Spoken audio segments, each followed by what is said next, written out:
ખેડૂત મિત્રો, સ્વાગત છે આપણી યુટ્યુબ ચેનલની અંદર। તો આજે આપણે ગુજરાતના પળે-પળના અને તાજા અને મહત્વ સમાચારની વાત કરવાના છીએ। તો વિડીયોને અંત સુધી જોવા વિનંતી। તો સૌપ્રથમ સમાચારની વાત કરીએ કે બંગાળની ખાડીમાં નવું વાવાઝોડું। હાલ દેશમાં અનેક રાજ્યોમાં ભારે વરસાદ જોવા મળી રહ્યો છે। હવામાન વિભાગે જણાવ્યું છે કે મધ્ય અને તેની નજીક ઉત્તરી બંગાળની ખાડી ઉપર બનેલા ઓછા દબાણના ક્ષેત્રના પગલે તટીય આંધ્રપ્રદેશ અને યનમ તેલંગાણામાં 19 અને 20 જુલાઈના રોજ, વિદર્ભ, દક્ષિણ છત્તીસગઢમાં 20 અને 21 જુલાઈના રોજ અને દક્ષિણ ઓડિશામાં 20 જુલાઈના રોજ ભારે અતિ ભારે વરસાદ થવાની શક્યતા છે મિત્રો। આગળ વધુ વાત કરીએ કે શ્રમિક બસેરા યોજનાની વિશેષતા। આ યોજનાના હેઠળ શ્રમિકોને કામકાજ નજીકના સ્થળે આવાસો મળશે। 3 વર્ષોમાં 3 લાખ શ્રમિકોને આશ્રય સ્થાન આપવાનો ટાર્ગેટ છે। 6 વર્ષથી નાના બાળકોને વિના મૂલ્યે રહેવાની જગ્યા મળશે। ₹5 ટોકન દરે આવાસ અપાશે। આ માટે 1500 કરોડની જોગવાઈ છે। અમદાવાદમાં, ગાંધીનગરમાં, વડોદરા અને રાજકોટના કુલ 17 સ્થળોએ લગભગ 15,000 શ્રમિકો માટે હંગામી આવાસ બનશે। પ્રતિ વ્યક્તિએ પ્રતિદિન ₹5ના ભાડામાં પાયાની સુવિધા મળી શકે છે મિત્રો। વધુ આગળ વાત કરીએ કે પાક વીમો હાઈકોર્ટ એક્શન। ખેડૂતોને પાક વીમા વળતર મુદ્દે રાજ્ય સરકારે હાઈકોર્ટમાં રજૂ કરેલા રિપોર્ટને કોર્ટે નકાર્યો છે। વળતર માટે સરકારે કરેલા સર્વે યોગ્ય નહીં હોવાને કોર્ટ અવલોકન કર્યું છે। 2017 અને 2018માં ખરીફ પાકને ભારે વરસાદને કારણે નુકસાન થવાનું હોવાની કોર્ટે લીધી છે, જેમાં પીએમ પાક વીમા યોજના હેઠળ લાયકાત ધરાવતા ખેડૂતોની રજૂઆત સાંભળ્યા વિના સરકાર કમિટીએ એકતરફી રિપોર્ટ બનાવ્યો હોવાનું કોર્ટે નોંધ્યું છે। 2 અઠવાડિયામાં નવશેરીથી સોગંદનામા પર વિગતો મૂકવાનો કોર્ટે હુમલો કર્યો છે। વધુ આગળ વાત કરીએ કે પાક વીમો હાઈકોર્ટ એક્શન। હાઈકોર્ટના નિર્ણય પર કિસાન કોંગ્રેસના ચેરમેન પાલા આંબલિયાએ જણાવ્યું હતું કે ખેડૂતને પાક વીમાનું પ્રીમિયમ ભર્યું પણ પાક વીમો મળ્યો નથી। સરકાર સામે આંકડાઓ રજૂ કર્યા છે પણ સરકારે ખેડૂતોને પાક વીમો ન આપ્યો। અંતે ગુજરાત હાઈકોર્ટે અમારી વાત સાચી હોવાનો સ્વીકાર કર્યો છે, પણ સરકારે ગાઈડલાઇનની ઉપરવટ જઈને ટેકનિકલ કમિટી બનાવી છે। આ ટેકનિકલ કમિટી વીમા કંપનીઓ બચાવવા માટે પાક વીમાના આંકડાઓ બદલાયા છે, સરકારે પોતે જ સ્વીકાર્યું છે। આગળ વાત કરીએ કે ગોચર દબાણ ચેતવણી। ગીર સોમનાથ જિલ્લાના આજકાલે કલેક્ટરની ગ્રામસભાની હાજરી જોવા મળી રહી છે। હાલમાં જિલ્લાના સૂત્રાપાડા ધામળેજમાં એક ગ્રામસભા યોજાઈ હતી, જેમાં કલેક્ટરની હાજરી જોવા મળી હતી। આ દરમિયાન કલેક્ટરે ચેતવણી આપતા કહ્યું હતું કે ગામમાં સરકારી જમીન પર દબાણો વધી રહ્યા છે। ગોચરની જમીન પર દબાણો નહીં ચલાવાય, હજુ પણ સમય છે, આ દબાણો હટાવી લેજો। વધુ આગળ વાત કરી કે મહિલાઓને દર મહિને મળશે ₹1000। ઝારખંડની સરકારે મહિલાઓના હિતમાં મહત્વનો નિર્ણય કર્યો છે।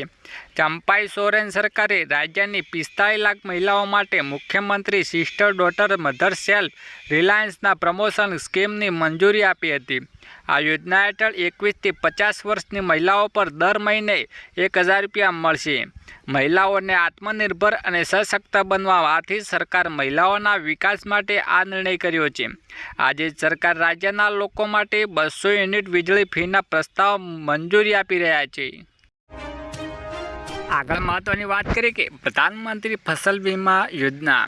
આબોહવા પરિવર્તનને કારણે પાકોના નુકસાનને ઘટાડવા માટે પ્રધાનમંત્રી ફસલ વીમા યોજના ખેડૂતોને પાક વીમો પ્રદાન કરે છે। ખેડૂતો ઓછા વ્યાજ દરે અને યોજનાની નોંધણી કરાવી શકે છે, સરકારનું વધારે યોગદાન આપે છે।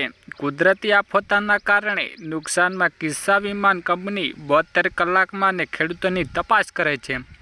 ઘણી વખત એવું જોવા મળ્યું છે કે ખેડૂતોની મહેનત વ્યસ્ત જાય છે, ત્યારે દુકાળ પડે છે, ક્યારેક પૂર અને અતિવૃષ્ટિને કારણે પાક બરબાદ થઈ જાય છે। આવા ખેડૂતોને માટે કેન્દ્ર સરકાર દ્વારા શરૂ કરવામાં આવેલી પાક વીમા યોજના આશીર્વાદરૂપ બને છે, જેમાં દર વર્ષે રજીસ્ટ્રેશન થાય છે। આગળ વધુ વાત કરીએ કે ગુજરાતના ખેડૂતો માટે 82,753 કરોડની બેંક લોન બાકી. 10 વર્ષમાં લોકોના 48,653 કરોડને વધારીને બાકી દેવાના તામિલનાડુના આંધ્રપ્રદેશ ઊભી ટોપ 3માં છે. ગુજરાત સહિત દેશના ખેડૂતો માટે સૌથી સંવેદનશીલ અને સળગતો પ્રશ્ન બેંક લોન છે અને રાજ્યોમાં દ્વારા ખેડૂતોના દેવા માફી રાજ્ય કે ભારત સરકાર સમક્ષ હંમેશા માગણી ઉઠતી રહે છે. આ માટે આંદોલન પણ થતા રહે છે. સામાન્ય રીતે ખેડૂતો બિયારણ, રાસાયણિક ખાતરની ખરીદી સહિત વિવિધ કારણોસર દર વર્ષે અથવા ખેતીની સિઝન દરમિયાન વિવિધ બેંકો પાસે હજારો કરોડ રૂપિયાની લોન લેતા હોય છે. પરંતુ કમોસમી વરસાદ અને અતિવૃષ્ટિ અને અનાવૃષ્ટિ જેવા કારણોસર ખેડૂતો બેંકમાંથી લીધેલ લોન ભરપાઈ કરી શકતા નથી અને આખરે તેમને આત્મહત્યા સુધી જવું પડે છે. એટલે કે દર વર્ષે ખેડૂતોના દેવા માફી માટે માગણી કરવામાં આવતી હોય છે. વધુ આગળ વાત કરીએ, ગરીબોને મળશે 10,000ની ભેટ. ગુજરાતના દરેક ખેડૂતો, મજૂરો અને મધ્ય વર્ગના પરિવારો માટે ગુજરાત સરકારે આપ્યા રાહતના સમાચાર. હવેથી જનધન યોજનામાં ખેડૂતો, મજૂરો અને મધ્ય વર્ગના પરિવારોને 10,000ની બેંક ઓવરફાસ્ટ આપવામાં આવશે. જ્યારે આ 10,000 રૂપિયાની સહાય મેળવવા માટે જનધન બેંક એકાઉન્ટ હોવું ફરજિયાત રહેશે. જ્યારે પહેલાં આ યોજના હેઠળ 5,000 રૂપિયાની સહાય આપવામાં આવતી હતી, હવે તે વધારીને 10,000 રૂપિયા કરવામાં આવી છે. વધુ આગળ મહત્વની વાત કરી કે 300 યુનિટ મફત વીજળી.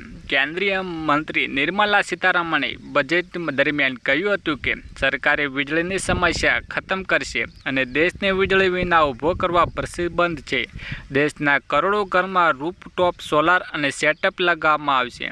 બજેટ 2024માં જાહેરાત કરવામાં આવી હતી. દરેક ઘરમાં 300 યુનિટ સૌર ઉર્જા મફત આપવામાં આવશે. તેમણે કહ્યું હતું કે દરેક પરિવારના દર વર્ષે 15,000થી 18,000 રૂપિયાની બચત કરશે. વપરાશ પૂરો થયા બાદ બાકીની વીજળી વિતરણ કંપની વેચી શકાશે.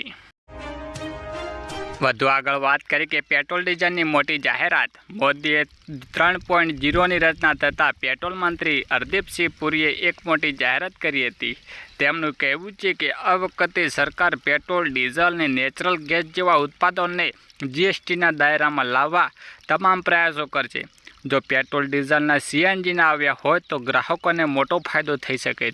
જો સરકારોના આ મામલે કેવો રિસ્પોન્સ આપે છે એ પણ અગત્યનું રહેશે. મિત્રો, આગળ વધુ મહત્વની વાત કરીએ કે ખેડૂતોને દર મહિને 3,000 રૂપિયાની સહાય. જો તમે પ્રધાનમંત્રી કિસાન સન્માન નિધિના લાભાર્થી છો તો આ સમાચાર તમારા માટે ઉપયોગી થઈ શકે છે. કારણ કે પીએમ કિસાન સન્માન નિધિ સાથે જોડાયેલા ખેડૂતો પણ એક શાનદાર યોજનાને લાભ મળે છે, જેનું નામ પીએમ કિસાન સન્માન ધન યોજના છે. પરંતુ માહિતીના અભાવે લોકો તેનો લાભ લઈ શકતા નથી. જ્યારે તેની એપ્લિકેશન પણ ખૂબ જ સરળ છે. તેમજ જીવનમાં આવા તબક્કે તમને દર મહિને 3,000 રૂપિયાનું પેન્શન પણ મળે છે. મિત્રો, વધુ આગળ મહત્વની વાત કરીએ કે ખેડૂતોને ટ્રેક્ટર ખરીદવા માટે 60,000ની સહાય. ગુજરાત રાજ્ય ખેતી ક્ષેત્રે અવનવી પદ્ધતિને દુનિયાની નવી દિશા આપી રહી છે. સરકાર પણ ખેડૂતોને લક્ષી નીતિના બનાવી રહી છે અને અપનાવી રહી છે. પણ ખેડૂતોની આવક બમણી કરવા માટે વિવિધ યોજનાને અમલમાં મૂકી છે. ટ્રેક્ટરની યોજના માટે જેને માટે આઈ ખેડૂત પોર્ટલ બનાવવામાં આવે છે, તે દ્વારા ખેડૂતોને આ યોજના અરજી ફોર્મ ઘરે બેઠા પણ ભરી શકે છે.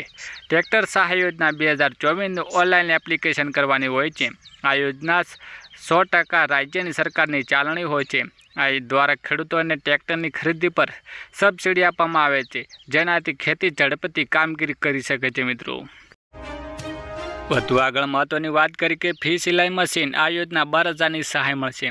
દેશના કેન્દ્ર સરકાર દ્વારા મહિલાઓને સશક્ત કરવા તેમજ તેમને ઘરે કામ કરવા માટે પ્રોત્સાહિત કરવા માટે મફત સિલાઈ મશીન યોજના શરૂ કરવામાં આવી રહી છે. મિત્રો, આ યોજના હેઠળ દરેક રાજ્યના મજૂર પરિવારને 50,000થી વધુ મહિલાઓને મફત સિલાઈ આપવામાં આવે છે. મિત્રો, ત્યારે આજે તેમને પીએમ ફી સિલાઈ મશીન યોજના 2024 સંબંધિત સંપૂર્ણ જાણકારી આપીશું. જ્યારે મિત્રો, આ યોજનાનો લાભ મેળવવા માટે આર્થિક રીતે નબળા પરિવારને મહિલાઓને ઓનલાઈન અરજી કરી શકો છો. મિત્રો, જ્યારે આ યોજનાને દેશના અમુક રાજ્યોમાં જ કાર્યરત છે, જેમાં ગુજરાત, મધ્યપ્રદેશ, ઉત્તર પ્રદેશ, રાજસ્થાન, મહારાષ્ટ્ર અને કર્ણાટકમાં આ ફી સિલાઈ મશીન યોજના ચલાવવામાં આવી રહી છે. વધુ આગળ મહત્વની વાત કરીએ, ખેડૂતોને મળશે 1,60,000ની લોન. ભારત સરકાર દ્વારા ખેડૂતોના હિતમાં ચલાવવામાં આવતી કિસાન ક્રેડિટ કાર્ડ યોજના હેઠળ 1,60,000 રૂપિયાની સુધીની લોન આપવામાં આવે છે. કિસાન ક્રેડિટ કાર્ડનો સૌથી મોટો ફાયદો એ છે કે લોનની સામે ખેડૂતોને તેમના પાકનો વીમો પણ મેળવી શકે છે. આ યોજનાનું વિતરણ કરીને પશુપાલકોને મત્સ્યપાલન કરનાર ખેડૂતોને વ્યાજબી દરે લોન ઉપલબ્ધ કરવામાં આવે છે. તાજેતરમાં ભારત સરકારે ખેડૂતોને 3 લાખ સુધી ટૂંકા ગાળાની લોનના વાર્ષિક 1.5% રિબેટ આપવામાં નિર્ણય કર્યો છે. તેનાથી ખેડૂતોને મોટો આર્થિક સંકટમાં બચી શકે. વધુ આગળ મહત્વની વાત કરીએ કે આજનો ખેડૂત મોંઘવારીમાં ફસ્યો. 2 વર્ષ પહેલાં મગફળીનું બિયારણ 1,000 રૂપિયાથી 1,200 રૂપિયા મળતું હતું. આજે ડબલ થઈ ગયા છે, 2,200થી 2,400 પહોંચ્યું છે. એ જ રીતે 2 વર્ષ પહેલાં 1 એકર જમીન ખેડવાનો રૂપિયા પ્રતિ કલાકે 800 હતા, જેનો ભાવ વધારવામાં આવતા તે 1,200 પહોંચ્યો છે. વધુમાં 2 વર્ષ પહેલાં પ્રતિ દિવસ ખેત મજૂરનું વેતન 150થી 200 હતું, આજે 250થી 350 રૂપિયા થયું છે. રાસાયણિક નવું ખાતર 2 વર્ષ પહેલાં આજની તારીખમાં કિંમતોમાં 30% વધારો થયો છે. આમ વધવાથી મોંઘવારીને કારણે દિવસે ને દિવસે ખેડૂત દેવાદાર બનતો જાય છે. મિત્રો, આગળ મહત્વની વાત કરી કે રાશન કાર્ડ ધારકો માટે ખુશ ખબર. જો તમારી પાસે રાશન કાર્ડ છે અને તમે સરકાર દ્વારા આપવામાં આવતી મફત રાશન યોજના અથવા સસ્તા રાશનનો લાભ લ્યો છો, આ સમાચાર તમારા માટે જ છે. મોદી સરકારે પોતાના ત્રીજા કાર્યકાળમાં દરમિયાન રાશન કાર્ડ ધારકોને મોટી રાહત આપી રહ્યા છે. આધાર અને રેશન કાર્ડને લિંક કરવાથી છેલ્લી તારીખ સરકાર દ્વારા ફરી એકવાર લંબાવવામાં આવી રહી છે. આ વખતે સરકાર દ્વારા 3 મહિનાનો વધારીને આપવામાં આવે છે. અગાઉ આધાર કાર્ડ અને રેશન કાર્ડ લિંક કરવાથી છેલ્લી તારીખ 30 જૂન હતી, એ હવે લંબાવીને 30 સપ્ટેમ્બર કરવામાં આવી છે. ખાદ્ય અને જાહેર વિતરણ વિભાગ દ્વારા અંગે સૂચના જારી કરવામાં આવી રહી છે. મિત્રો, વધુ આગળ મહત્વની વાત કરી કે EMI થયો મોંઘો અને બેંકે લીધો મહત્વનો નિર્ણય. BOBના લાખો ગ્રાહકોને બેંકે જોરદાર ઝટકો આપ્યો છે. તેમને MCLRમાં વધારો કર્યો છે. આથી તેની સીધી અસર ચાલુ લોનમાં EMI પર થશે. છેલ્લા 1 મહિનામાં SBI બેંક ઓફ મહારાષ્ટ્રના લોનના દરોમાં વધારો થયો છે. લોક ધારકોને એક પછી એક બેંક તરફથી ઝટકાઓ મળી રહ્યા છે. હાલમાં એક પછી એક બેંક સતત લોન દરોમાં વધારો કરી રહી છે. આગળ મહત્વની વાત કરીએ કે ખેડૂતોને ઘરે બેઠા 42,000ની સહાય. જે ખેડૂતો આ યોજનાનો જેમ કે PM કિસાન યોજના અને PM માનધન યોજનાની રજીસ્ટ્રેશન કરાયેલું હશે તો તેવા ખેડૂતોને ખાતામાં દર વર્ષે 42,000 રૂપિયા ઘરે બેઠા આવશે. સરકાર PM કિસાન યોજના અંતર્ગત દર વર્ષે 6,000 રૂપિયા ખેડૂતના ખાતામાં નાખે છે. ત્યારે કિસાન યોજનાના લાભાર્થી જો PM માનધન યોજનામાં ફોર્મ ભરેલા છે તો 60 વર્ષની ઉંમર પછી દર વર્ષે 36,000 રૂપિયા મળે છે. આ બંને યોજના લઈને ખેડૂતોને ઘરે બેઠા 42,000ની સહાય આપવામાં આવે છે. વધુ આગળ મહત્વની વાત કરીએ, પતિ પત્ની બંનેને મળશે 10,000ની સહાય. જો તમારે પણ છેલ્લા 2 વર્ષમાં લગ્ન થયા છે અને થવાના હોય તો તમને સરકાર તરફથી મળશે 10,000 રૂપિયાની સહાય. કુંવરબાઈનું મામેરું સહાય યોજના અંતર્ગતમાં કન્યાને 10,000 રૂપિયાની સહાય આપવામાં આવે છે. જેમાં તમારે એક ઓનલાઈન ફોર્મ ભરી જરૂરી ડોક્યુમેન્ટને અપલોડ કરવાનું રહેશે. જેમાં કન્યાનું આધાર કાર્ડ, કન્યાના પિતાના વાર્ષિક આવકનો દાખલો, લગ્નનું પ્રમાણપત્ર, સ્વ ઘોષણા પ્રમાણપત્ર અને કન્યાના 2 ખાતાના પાસબુકની નકલ વગેરે ડોક્યુમેન્ટ અપલોડ કરી અરજી સબમિટ કરવાનું હોય છે. જ્યારે થોડાક સમય બાદ તમે કરેલી અરજી જ્યારે અપ્રૂવ થશે ત્યારે તે આપેલા બેંક એકાઉન્ટમાં નંબર પર 10,000 રૂપિયાની જમા કરવામાં આવશે. છેલ્લે મહત્વ સમાચારની વાત કરીએ કે આજના સૌથી મોટા ખેડૂત સમાચાર. રાજકોટ યાર્ડમાં અત્યારે મોટા પાયે જણસીલ આવક થઈ રહી છે. આ યાર્ડમાં અત્યારે સૌથી વધારે પીળા ચણા અને જીરું, કપાસ ને મગફળી, બટાક સહિતના પાકની આવક થઈ રહી છે. આ યાર્ડમાં વહેલી સવારની જ વાહનોની લાંબી કતારો જોવા મળી રહી છે. આ યાર્ડમાં હાલમાં સૌથી વધારે પીળા ચણા, જીરું, કપાસ, મગફળી, બટાકા સહિત પાકની આવક થઈ રહી છે. રાજકોટ યાર્ડમાં સૌથી વધુ જીરુંની આવક થઈ રહી છે. આજે આ યાર્ડમાં 4,000થી 800 ક્વિન્ટલ થઈ. યાર્ડમાં જીરુંનો આવક 1 મણના 4,000થી 5,200 રૂપિયા ખેડૂતોને મળી રહ્યા છે.